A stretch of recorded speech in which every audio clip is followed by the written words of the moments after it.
יש בקנווה פיצ'ר ממש מגניב של שינוי רקע, אני רוצה להראות לכם אותו.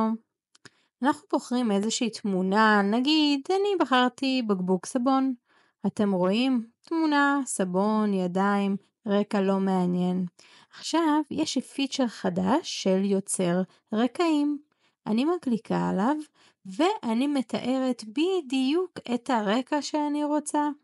עם התיאור שאני רוצה, איזה אלמנטים, אם אני רוצה צבעים מסוימים, מיקום מסוים, כל מה שעולה לי בראש.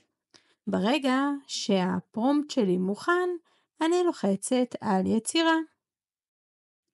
תוך כמה שניות קנווה ממש תיצור לנו 4 אופציות ממש מעניינות לתיאור שלנו, ואני רציתי ככה בית פנסי, סגול, זהב, שחור, עם קצת אמתיסט. וואו, איזה תוצאה נהדרת קיבלנו.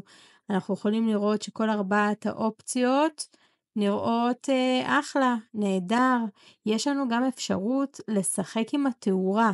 אנחנו יכולים להגדיר שיהיה יותר איזון של התאורה בתמונה שלנו. אנחנו יכולים לשחק עם זה, לראות איך זה יוצר קצת יותר טוב, קצת פחות טוב, ואנחנו רואים שזאת אחלה התחלה.